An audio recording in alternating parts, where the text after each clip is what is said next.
Most men die with their potential still sealed inside them, not because they lacked ability, not because destiny was unfair, not because the world denied them opportunity, but because they never grasped the one truth that has separated kings from servants since the dawn of civilization, the union of vision and execution. Understand this. Vision without execution is nothing more than a beautiful dream decaying in the mind of a man too afraid to act.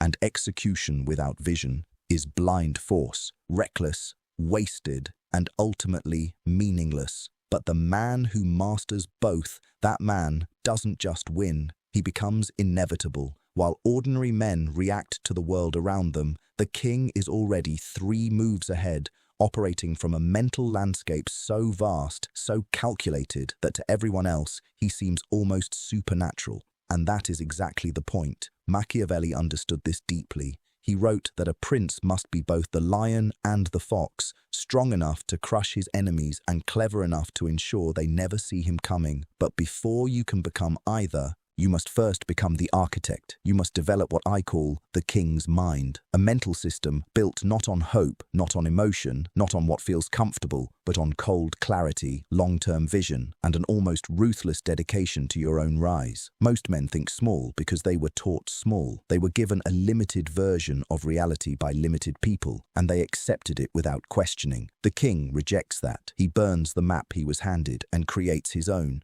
He decides, not society, not his surroundings, not his past. He decides what is possible, and once that decision is made, it becomes unbreakable. It becomes the foundation on which everything else is built, because here is the truth most men will never hear. Greatness is not found, it is created, and it all begins in the mind of a man who refuses to think like everyone else. Number 3, the general's body. A king without a general is a dreamer without an army. And a dreamer without an army is simply a man speaking to himself in an empty room. This is where most men who understand vision still fail. They build the mental empire. They sharpen the mind. They study, they plan, they visualize, and then they wait. They wait for the perfect moment. They wait for the right conditions. They wait for fear to disappear and confidence to arrive on its own. And while they wait, the world moves forward without them. The general does not wait. The general acts. Understand this. The general is the executing arm of the king's vision.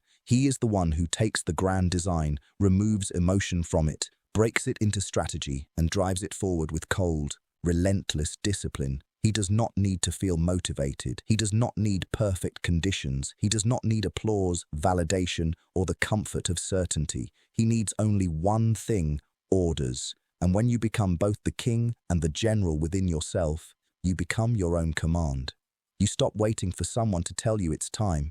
You stop needing permission from the world to begin. You look at your vision, you look at today, and you ask one question: what is the most strategic move I can make right now? Not tomorrow, not next week, right now. Machiavelli wrote that the one who adapts his approach to the times will prosper, and the one who does not will fall. The general embodies this completely. He is not rigid. He is not emotional.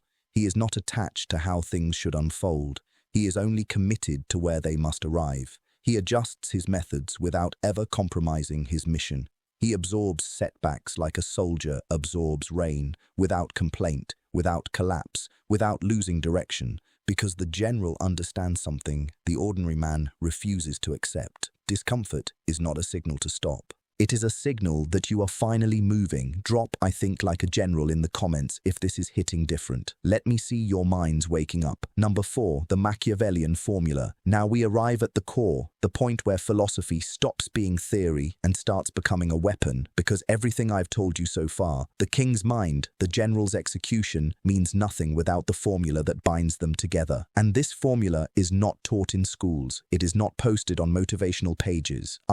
T is not something the comfortable, the average, or the obedient will ever come across. It exists in the space between ruthless self-awareness and calculated action.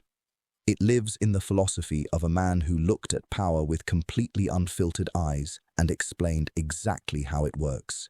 Niccolo Machiavelli. Understand who this man was. He was not a villain. He was not a monster. He was a realist, a man who spent his life studying rulers, empires, victories, and collapses, and reduced it all into one brutal conclusion. The world does not reward the most deserving. It rewards the most prepared. It rewards those who understand the rules of the game deeply enough to play it without illusion, without naivety, and without the crippling need for the world to be fair. Because the world is not fair. It never was. And the sooner you accept that, the sooner you stop being its victim and start becoming its master. Here is the Machiavellian formula, as I have come to understand it through years of studying power, human nature, and the psychology of greatness. First, know your terrain. Before you make a single move, you must understand the environment you're operating in, the people around you, the systems in play, the hidden motivations driving every interaction. Machiavelli didn't write for the comfortable. He wrote for the few, the ones cold enough to see reality as it truly is, not as they wish it to be. And right now, I am speaking directly to you, the one burning with ambition, suffocating under your own unused potential, watching lesser men take what should have been yours. That ends today. What I am about to give you is not inspiration. It is not motivation. It is a formula, cold, precise, and ruthless. The formula to become a great man. Number 2, the king's mind. Before a single castle was ever built, it first existed in the mind of the man who ordered it. Before a single empire was conquered, it was first conquered in silence, in the private darkness of a visionary's mind, long before the first soldier ever marched. This is what separates the king from every other man in the room. Not his crown, not his army, not his resources, his mind. The king sees what does not yet exist and treats it as though it already does. He moves through reality like a man reading a map of a territory others haven't yet discovered. While ordinary men react to the world around them, the king is already 3 steps ahead, operating from a mental landscape so vast, so calculated, that to everyone else, he appears almost unreal. And that is exactly the point. Machiavelli understood this at his core. He wrote that a prince must be both the lion and the fox, strong enough to crush his enemies and clever enough to ensure they never see him coming. But before you can become either, you must first become the architect. You must develop what I call the king's mind, a mental operating system built not on hope, not on emotion, not on what feels comfortable, but on cold clarity, long-term vision, and an almost ruthless dedication to your own rise. Most men think small because they were trained to think small. They were handed a limited version of reality by limited people, and they accepted it without resistance. The king rejects that. He burns the map he was given and creates his own. He decides not society, not his environment, not his past. He decides what is possible, and once that decision is made, it becomes unshakable. It becomes the foundation upon which everything else is built, because here is the truth most men will never hear. Greatness is not found, it is engineered, and it all begins in the mind of a man who refuses to think like everyone else. Number 3, the general's body. A king without a general is a dreamer without an army, and a dreamer without an army is simply a man speaking to himself in an empty room. This is where most men who understand vision still fail. They build the mental empire, they sharpen the mind, they study, they plan, they visualize, and then they wait. They wait for the perfect moment. They wait for the right conditions. They wait for fear to disappear and confidence to arrive on its own. And while they wait, the world moves forward without them. The general does not wait. The general acts. Understand this. The general is the executing arm of the king's vision. He is the one who takes the grand design, removes emotion from it, breaks it into strategy, and drives it forward with cold, relentless discipline. He does not need to feel motivated. He does not need perfect conditions. He does not need applause or validation or the comfort of certainty. He needs only one thing: orders. And when you become both the king and the general within yourself, you become your own command. You stop waiting for someone to tell you it's time. You stop needing permission from the world to begin. You look at your vision. You look at today and you ask one question. What is the most strategic move I can make right now? Not tomorrow, not next week, right now. Machiavelli wrote that the one who adapts his approach to the times will prosper, and the one who does not will fall. The general embodies this completely. He is not rigid, he is not emotional, he is not attached to how things should unfold. He is only committed to where they must arrive. He adjusts his methods without ever compromising his mission. He absorbs setbacks like a soldier absorbs rain, without complaint, without collapse, without losing direction, because the general understands something the ordinary man refuses to accept. Discomfort is not a signal to stop. It is a signal that you are finally moving. Drop "I think like a general" in the comments if this is hitting different. Let me see your minds waking up. Number 4. The Machiavellian formula. Now we arrive at the core, the point where philosophy stops being theory and starts becoming a weapon, because everything I've told you so far, the king's mind, the general's execution, means nothing without the formula that binds them together. And this formula is not taught in schools. It is not posted on motivational pages. It is not something the comfortable, the average, or the obedient will ever come across. It exists in the space between ruthless self-awareness and calculated action. T lives in the philosophy of a man who looked at power with completely unfiltered eyes and explained exactly how it works. Niccolò Machiavelli. Understand who this man was. He was not a villain. He was not a monster. He was a realist, a man who spent his life studying rulers, empires, victories, and collapses, and reduced it all into one brutal conclusion. The world does not reward the most deserving. It rewards the most prepared. It rewards those who understand the rules of the game deeply enough to play it without illusion, without naivety, and without the crippling need for the world to be fair. Because the world is not fair, it never was. And the sooner you accept that, the sooner you stop being its victim and start becoming its master. Here is the Machiavellian formula, as I have come to understand it through years of studying power, human nature, and the psychology of greatness. First, know your terrain. Before you make a single move, you must understand the environment you are operating in,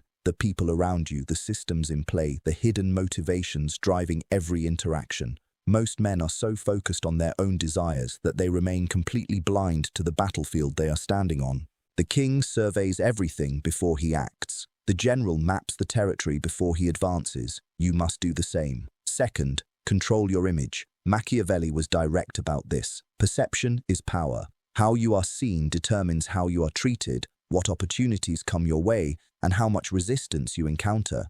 The man who controls his image controls the narrative. And the man who controls the narrative controls the room.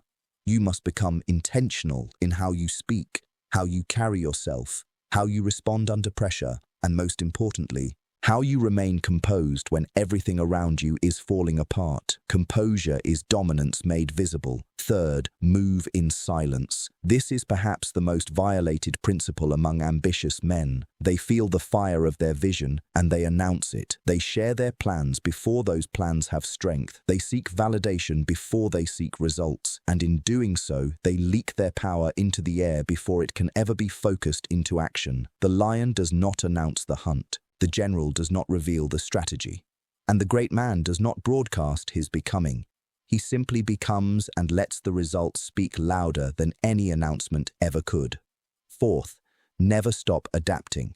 Fortune, Machiavelli wrote, is like a river, wild, unpredictable, and brutal to those who face it without preparation. But the man who builds his banks strong, who prepares his channels in advance, who studies the current before stepping in, that man does not get swept away. He directs the flow. Rigidity is the enemy of power. The man who cannot adjust his approach will be broken by circumstance. But the man who remains flexible in method while remaining unbreakable in purpose cannot be stopped, because you cannot defeat a man who simply reconfigures every time you think you have him cornered. This is the formula. Know your terrain, control your image, move in silence, never stop adapting. 4 pillars, 1 structure. The foundation of every great man who has ever bent the world to his will. Number 5, the psychology of the untouchable. There is a certain type of man the world cannot seem to grasp. You have seen him. Maybe you have even envied him without fully understanding why. He moves through chaos without being consumed by it. He faces opposition without being shaken by it. He absorbs pressure that would break ordinary men and somehow comes out sharper, colder, and more dangerous than before. The world throws everything at him: betrayal, failure, setbacks, sabotage, and none of it sticks. None of it breaks him, none of it even slows him down in any meaningful way. This man is not lucky.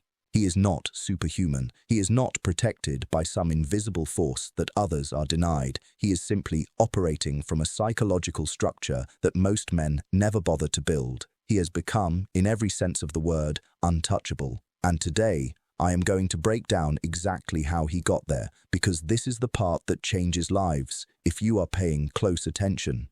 The first layer of the untouchable man is emotional detachment from outcomes, not indifference. Understand the difference. He cares deeply about his mission. He is fully invested in his vision. But he is not emotionally tied to any single outcome along the way. He does not collapse when a plan fails because he never confused the plan with the mission. The plan is a vehicle. The mission is the destination. When one vehicle breaks down, he finds another. He does not sit on the side of the road mourning the broken vehicle. He keeps moving. Most men fail here because they attach their identity to specific results. And when those results don't arrive on time, their entire sense of self begins to crack. The untouchable man has separated his identity from his outcomes and anchored it permanently to his standards, to how he thinks, how he operates, how he responds. And standards cannot be taken from you by circumstance. The second layer is the mastery of perception under pressure. Pressure reveals the truth about a man. It strips away performance, bravado, and carefully constructed images and shows the world exactly who you are at your core. Most men, when squeezed, leak fear. They become reactive, emotional, desperate, or defensive, and in doing so, they hand their power directly to whoever is applying the pressure. The untouchable man does the opposite. When pressure arrives, he slows down internally while appearing completely composed externally. He understands that whoever remains calm in the storm is automatically seen as the most powerful person in the room. Calmness is not weakness. Calmness is the most refined form of dominance that exists. It communicates without words. I have faced worse than this, and I am unmoved. The third layer is strategic invisibility. The untouchable man understands that not every battle is worth fighting. Not every provocation deserves a response, and not every enemy deserves the energy of your attention. He selects his engagements with surgical precision. He knows that reacting to everything is a form of weakness disguised as strength.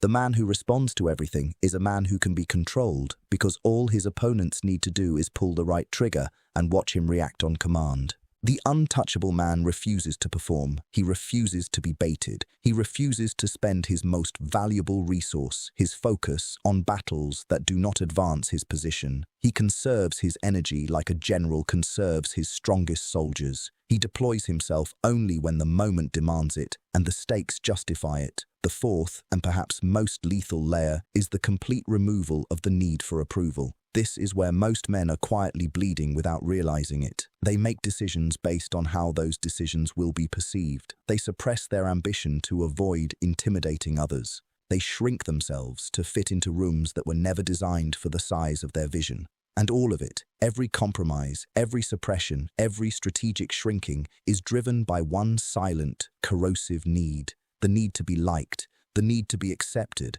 the need for the world to approve of who they are and what they are becoming. The untouchable man has surgically removed this need. He has replaced it with something far more powerful, self-validation rooted in self-awareness. He knows who he is. He knows what he is building. He understands why he makes the decisions he makes. And that inner certainty makes external approval completely irrelevant. He does not need your agreement. He does not need your applause. He does not need your understanding. He will build his empire whether you believe in it or not. And that energy, that absolute, unshakable self-possession, is what makes him truly untouchable, because you cannot manipulate a man who needs nothing from you. You cannot destabilize a man who has already accepted every version of his path. You cannot stop a man who has decided that the only opinion that will ever truly matter is his own. Drop "I am untouchable" in the comments right now.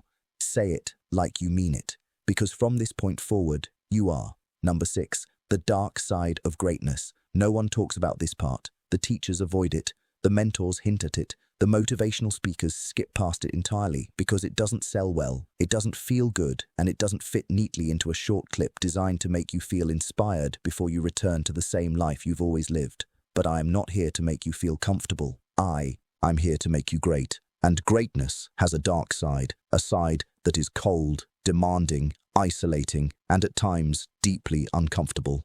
A side that will test not just your ambition, but your character, your discipline, and your willingness to pay a price that most men quietly decide is too high. And if you are serious about walking this path, if you are going to pursue the level of power, influence, and legacy that the Machiavellian philosophy points toward, then you must face this dark side directly before it catches you off guard. The first truth of the dark side is this: greatness will cost you relationships. Not all of them, but enough to feel it. As you begin to evolve, as your standards rise, your vision expands, and your discipline sharpens, you will realize that certain people in your life cannot move forward with you. Not because they are bad people, not because you are better than them, but because growth creates distance. It is a law as certain as gravity. The man you are becoming will operate on a different level than the man you once were. And some people, friends, family, familiar faces, will not be able to align with that level. They will call it arrogance. They will call it coldness. They will say you have changed as if change were a flaw, as if remaining the same in a world that demands evolution is somehow a virtue. Let them say it. The second truth is that greatness demands a relationship with solitude that most men are completely unprepared for. There will be nights when the vision is clear, but the path is dark. Nights when you have made all the right moves and the results still haven't shown up. Nights when the people around you don't understand what you are building, cannot see what you see, and offer nothing but doubt disguised as concern. In those moments, you will only have yourself. And if you have not built a strong enough relationship with yourself, if you have not developed the internal fortress that Stoic philosophy requires, that loneliness will break you. But here is what Machiavelli and the Stoics both understood. Solitude is not punishment. For the great man, solitude is a laboratory. It is the place where clarity is forged, where strategy is sharpened, where the noise of the world becomes quiet enough for you to finally hear your own thoughts with precision. The man who can sit alone with his mind without reaching for distraction is a man who has achieved a level of power that most people will never experience. The third truth, and this one cuts the deepest, is that greatness requires you to become comfortable with being misunderstood.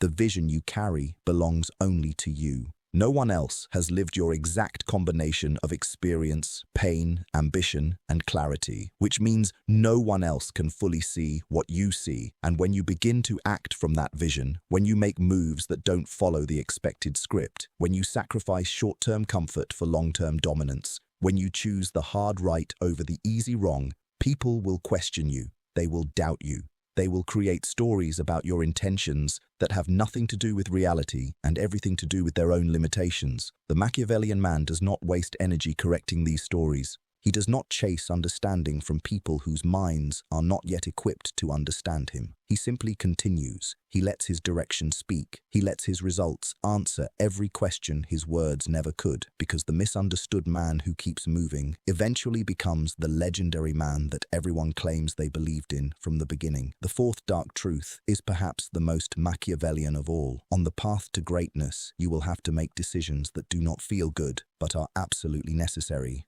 You will have to cut people off without full explanation.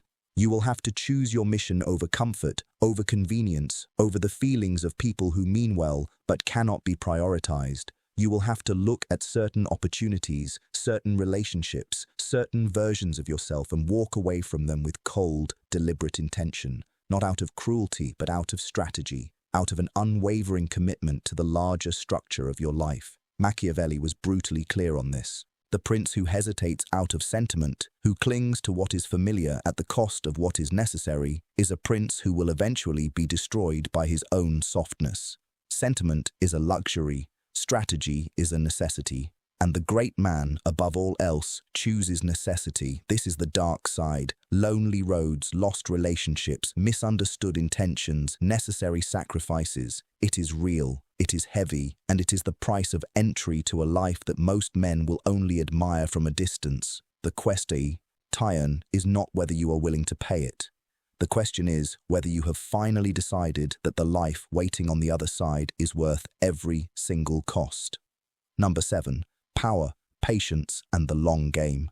Every great collapse in history, every fallen empire, every defeated general, every man who stood at the edge of greatness and then slipped back into mediocrity can be traced to a single fatal flaw. Not weakness, not a lack of talent, not bad fortune, impatience, the inability to hold onto the vision long enough for reality to catch up to it, the inability to trust the process when the process offers no immediate evidence that it is working, the inability to play the long game in a world that is constantly screaming at you to demand results right now. And this specific failure is what destroys more promising men than any external enemy ever could. Because an external enemy you can see, you can plan against him, you can outmaneuver him, you can prepare, but impatience is an internal enemy. It lives inside your own mind, disguised as urgency, disguised as ambition, whispering that if it hasn't happened yet, then maybe it never will. And the man who listens to that voice, who abandons his position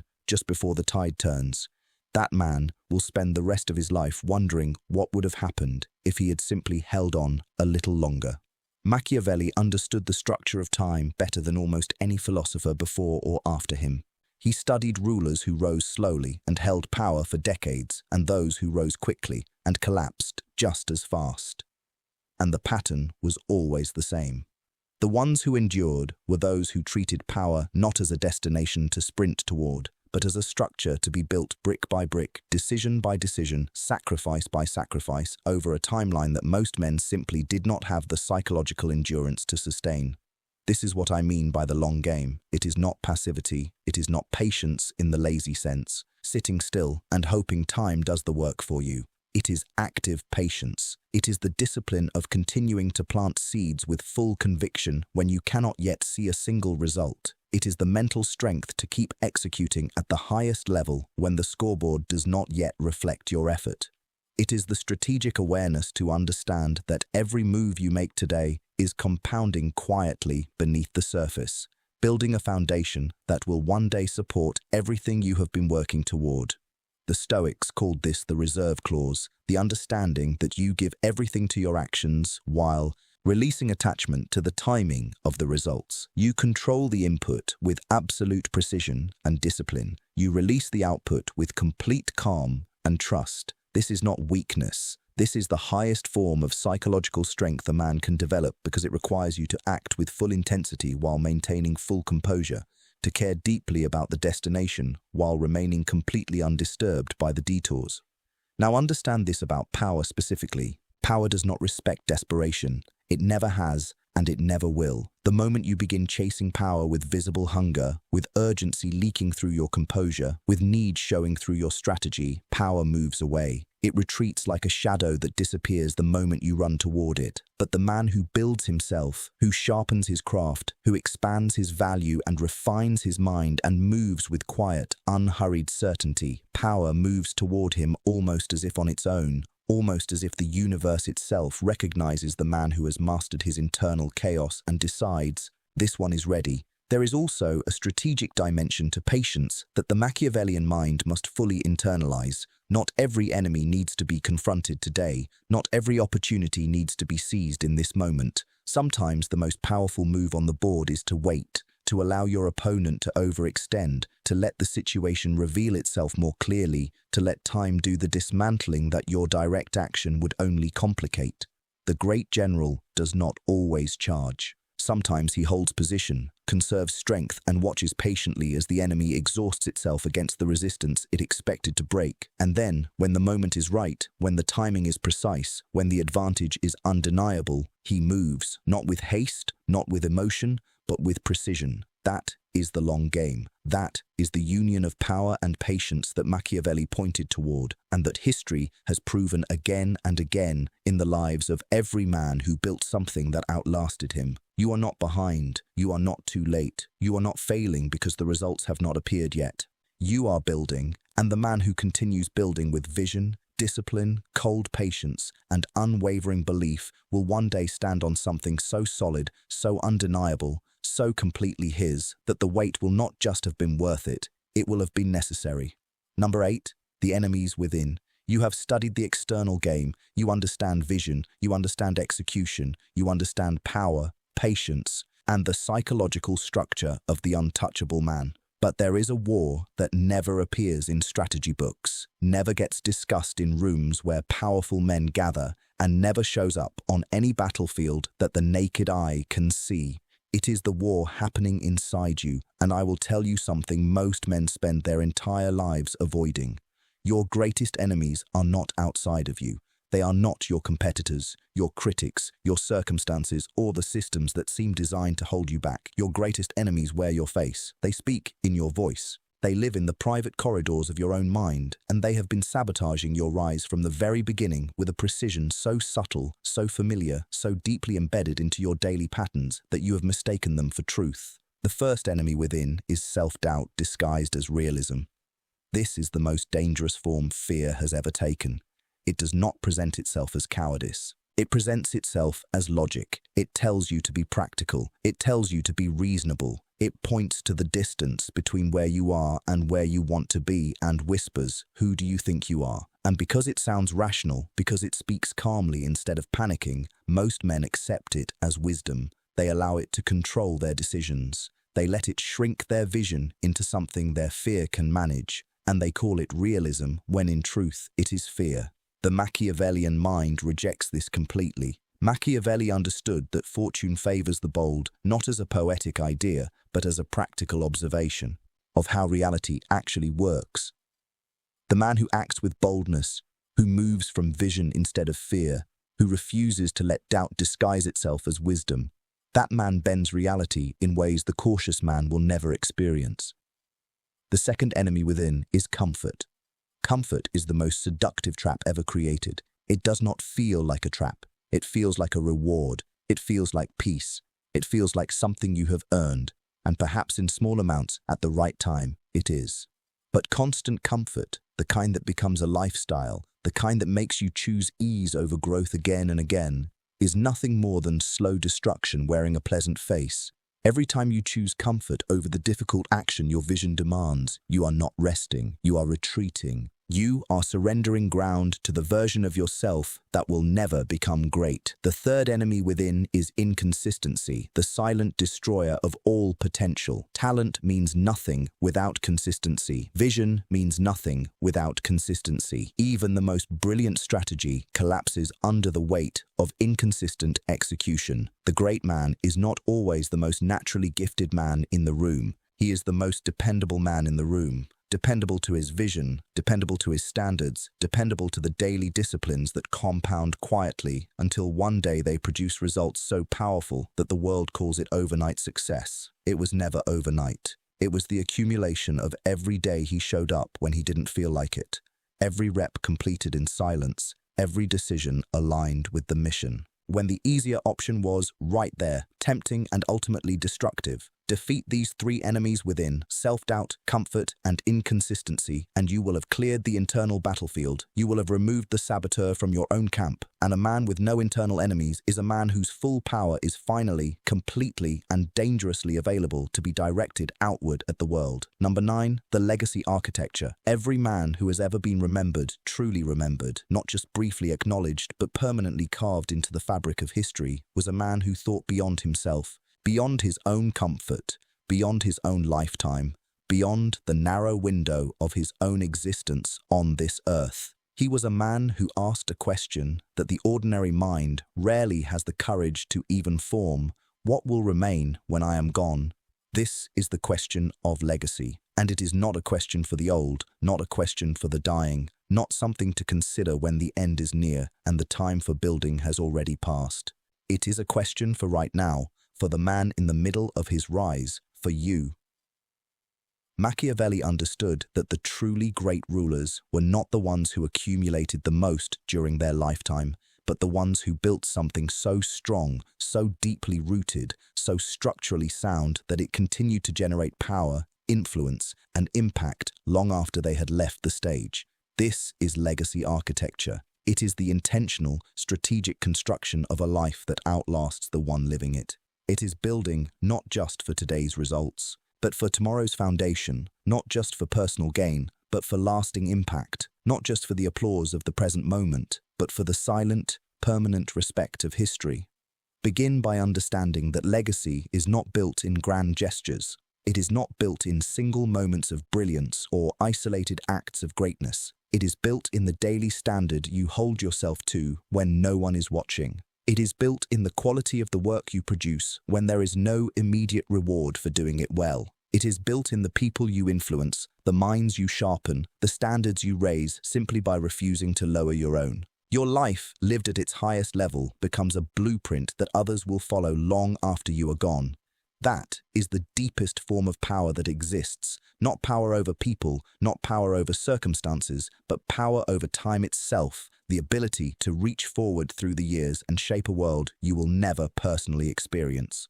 Build accordingly, build deliberately, build as though history is watching, because it is. Drop "I build for eternity" in the comments. Your legacy begins the moment you decide it does. You have heard the formula. You have looked into the dark side of greatness. You have studied the king's mind, the general's execution, the psychology of the untouchable, the enemies within, and the architecture of legacy. And now there is only one thing left to do. Not think about it, not save it for later, not let it become another piece of content consumed and forgotten while your life stays exactly the same. Act. Decide right now, in this moment, with whatever fire this has ignited inside you, that you are done being ordinary, that you are done observing from the sidelines, that you are done carrying a king's vision in a servant's body. You were built for more than comfort. You were built for more than survival. You were built to dominate with precision, with purpose, with the cold, unshakable power of a man who has finally chosen himself completely. The formula is yours. The philosophy is yours. The path is open. Now walk it with the vision of a king, the execution of a general, and the spirit of a man that history will not forget. Drop "I choose greatness" in the comments and mean every word of it. If this video moved something inside you, like the video, subscribe to Machiavellian Mind and turn on notifications, because what comes next will go even deeper. The journey has only just begun.